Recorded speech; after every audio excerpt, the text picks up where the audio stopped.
Hi friends, welcome to my channel. Sagar Narmada ఇద్దరూ కలిసి garden లో చదువుకుంటూ ఉంటే అది చూసినటువంటి శ్రీవల్లి ఒక్కసారిగా షాక్ అయిపోతుంది.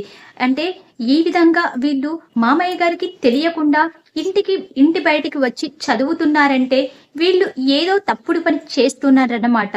ఈ విషయాన్ని ఇప్పుడే ఇంట్లో వాళ్ళకి చెప్పాలి అని, కానీ ఏమని చెప్పాలి? వాళ్ళను ఈ అందరూ పడుకున్నారు కదా, దొంగ వచ్చాడని చెప్పి లేపుదామని చెప్పి ఇంట్లోకి వెళ్ళి ఇంట్లో ఉన్న వస్తువులన్నీ కింద పడేస్తూ దొంగ దొంగ అని చెప్పి గట్టిగా అరుస్తూ ఉంటుంది. దాంతో ఇంట్లో వాళ్ళందరూ లేచి పరిగెత్తుకుంటూ హాల్లోకి వచ్చి ఎక్కడమ్మ దొంగ ఎక్కడా అని అడుగుతూ ఉంటారు. అప్పుడు శ్రీవల్లి అటు పెరటి వైపున పరిగెత్తారంటూ చూపెడుతుంది. అలా పెరటి వైపు ఉండవచ్చు, వెళ్దాం పదండి అని చెప్పి సాగర్ మరియు నర్మద చదువుకుంటున్న చుట్టూ సైడ్ కి వాళ్ళందరినీ తీసుకుని వెళ్తూ ఉంటుంది. దాంతో ఇంట్లో వాళ్ళందరూ బయటికి వచ్చి దొంగ ఎక్కడా అని చెప్పి పెరటంతా కూడా వెతుకుతూ ఉంటారు. దాంతో శ్రీవల్లు అటు సైడ్ కాదు ఇటు సైడ్ వెతకండి అని చెప్పి సాగర్ నర్మద ఉన్న వైపుకి చూపిస్తూ ఉంటుంది.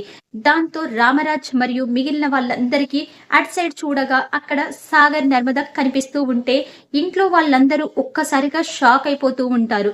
ఈ టైంలో వీళ్ళిద్దరూ ఇక్కడ ఏం చేస్తున్నారు? సాగర్ పుస్తకం పట్టుకొని ఏం చదువుతున్నాడు అని చెప్పి అందరూ అనుకొని సాగర్ని గట్టిగా పిలుస్తారు.